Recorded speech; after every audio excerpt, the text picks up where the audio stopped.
This white Mazda 2.2 Skyactiv diesel already had 2 times the DPF cleaned, yet it did not solve the issues of it. So let me have a look at the car, check it around, and make an assessment of it and let you know what we think is wrong with it and how we are going to fix it. Also guys, I get asked a lot, where do we get the parts from? And now I'm finally convinced the guy who gives or sells us the parts, so he make a website, and if you buy through my link, Mr. Nice Guy 5, you will get 5% discount. I will leave the link in the description. He sells OEM Mazda parts, but not only Mazda parts, also Honda, Toyota.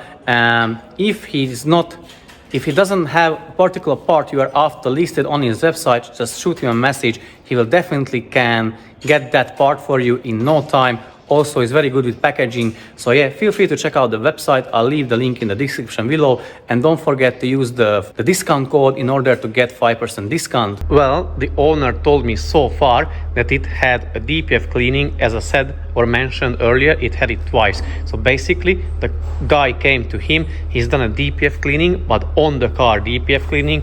By that I mean he disconnected the differential pressure sensor pipe, the one which goes before the DPF, injected a chemical in there and pressurized and cleaned it that way. After that, the client or the customer drove it for a while, but the DPF fault light or error message on the dashboard came back, so he's done it again. Yet he said the DPF numbers were good and the pressure was fine, but even though he's done the cleaning, however, after that, still the fault code came back. Also, the customer, the owner of the car, told me that it had 2 sensors changed. One of them is the exhaust pressure sensor, which is this one. As you can see, it has the metal housing or metal body. This is the upgraded one, that's the correct. And also the DPF sensor or the differential pressure sensor. This one, unfortunately, this is an aftermarket one. As you can see, it is missing the Mazda logo. And these ones, these engines, these Mazdas, they don't really like the aftermarket sensors. They prefer the OEM ones. Also, what else we can tell so far by just looking at the engine? We can tell that the valve cover has never been removed.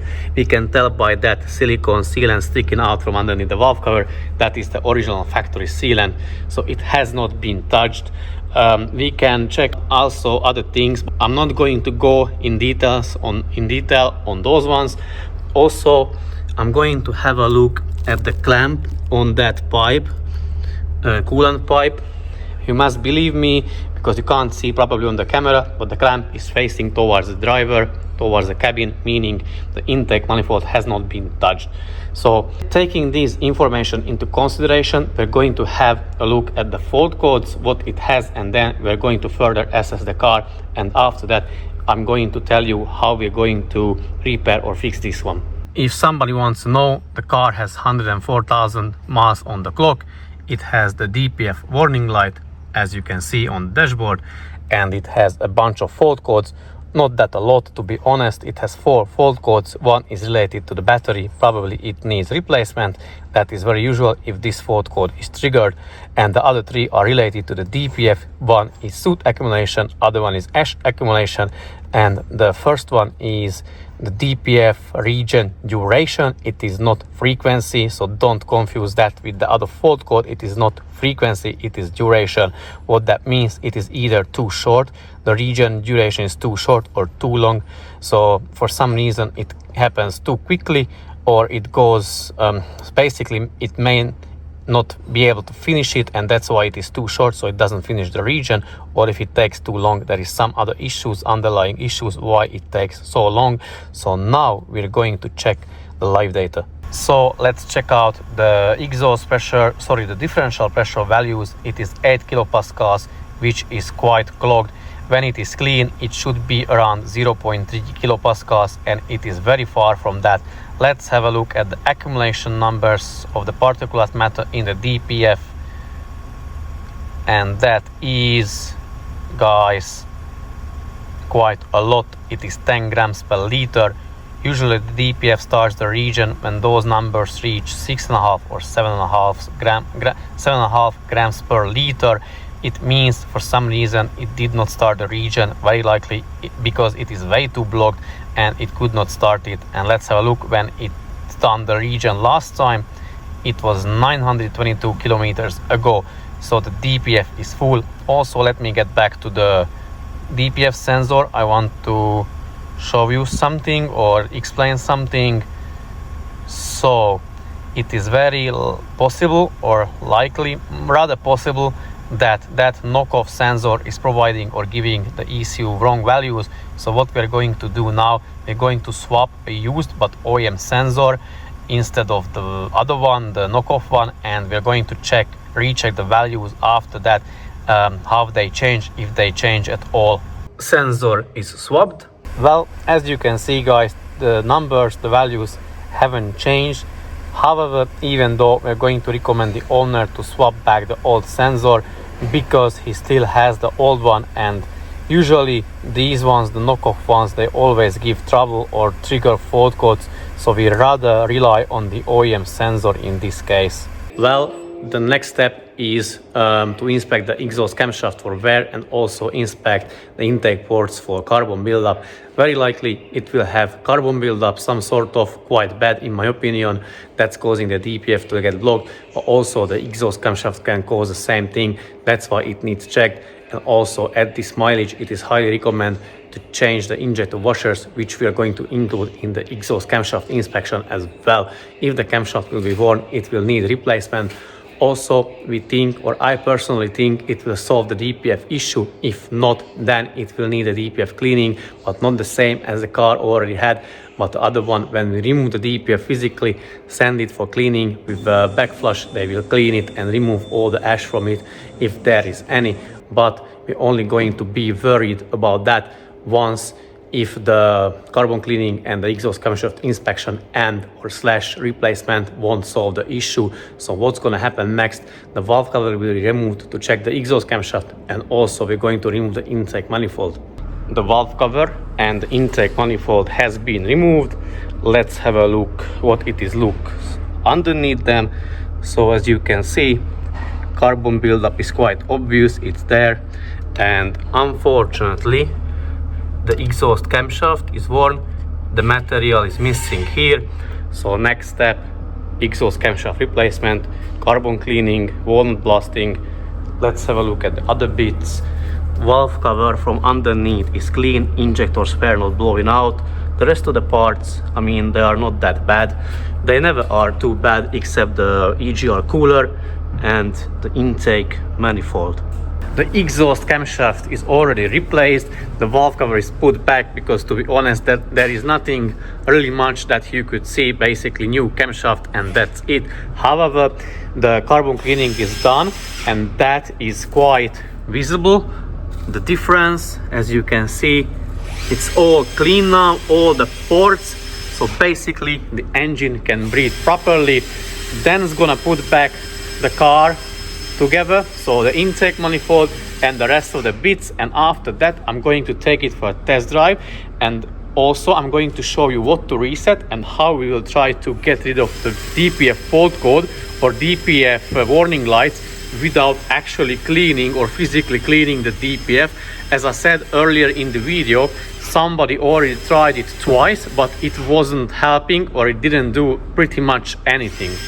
The engine is running, we let the cooling system to bleed, and then I'll show you the magic. There are a bunch of warning lights on the dashboard, such as a check engine, the triangle and the DPF malfunction, but we are not worried about that at the minute. We're going to reset the values, the DPF values. As you can see, the particle cut matter values, which sits at the moment around 10 grams per liter, and we're going to reset the pilot learning values for the injectors, so these numbers. Here we are in the data reset menu point. We are going to reset the PCM because that resets all the other ones as well. But for us, the important ones are the MAF, oxygen, DPF and injectors. But the most important ones are the DPF and the injector. I'm going to reset it, the PCM, and then I'm going to show you again the values. Let's have a quick look at the fault codes as well. As you can see, they are all related to the DPF, but we are going to delete them anyways, as we are not worried about them at the minute. So I did reset the adaptations, the values. So for the DPF, as you can see, it is 4.3. It was 10 before. The reason it is 4.3 now, because the car was idling as it was bleeding the coolant. So the numbers like increased a tiny bit, or not even tiny bit, quite a lot. Let's have a look at the pilot learning values. Have a look. They are 0.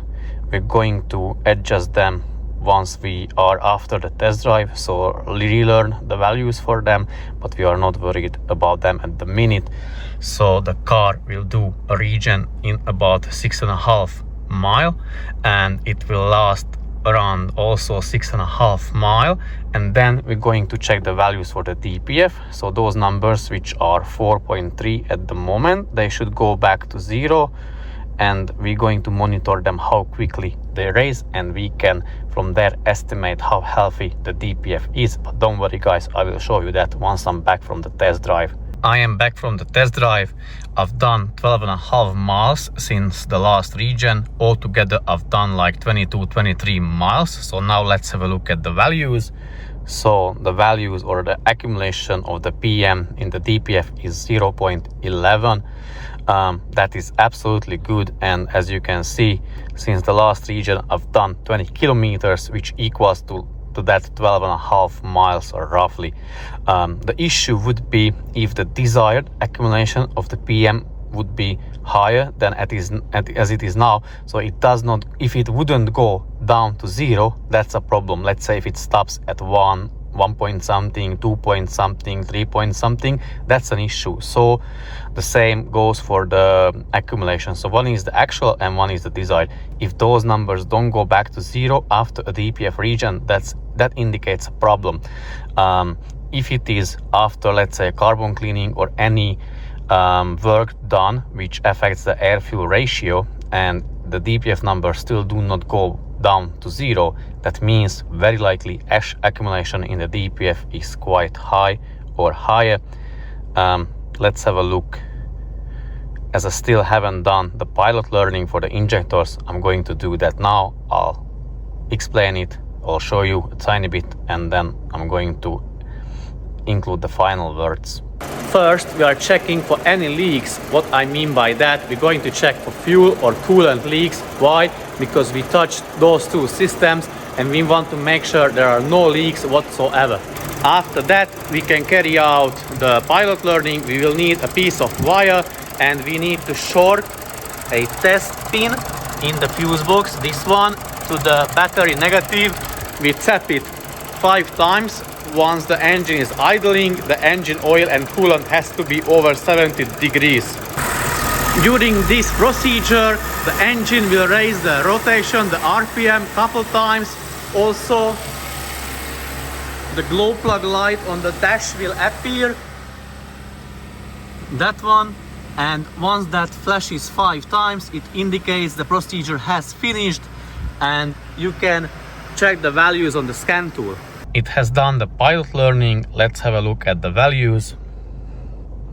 As you can see, now they change from 0 to some numbers. Let's have a look at the correction factors.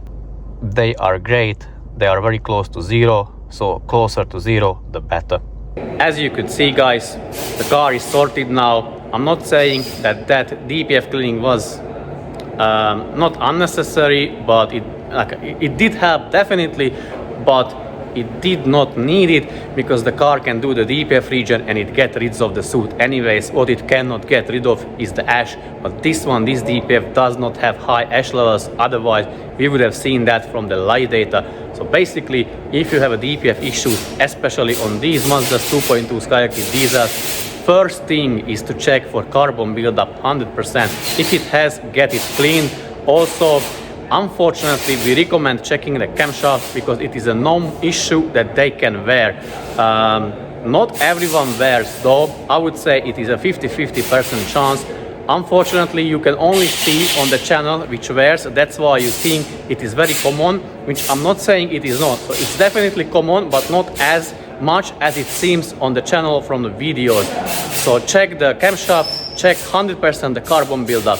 Also, another factor is the turbo. Check the turbo for oil leaks. Unfortunately, You can't really check the exhaust size of the turbos. Of the big one, you can check if you push out or pull the DPF a tiny bit off of the turbo, you can check the exhaust side of the big turbo. However, without further disassembly, you can't check the small turbo exhaust side. You can easily check the intake ones, but they usually do not leak oil. If they leak oil, they're already fucked.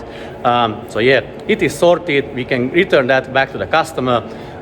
Thank you very much guys for the watching, and see you very soon in the next video. Until then, take care. Bye bye.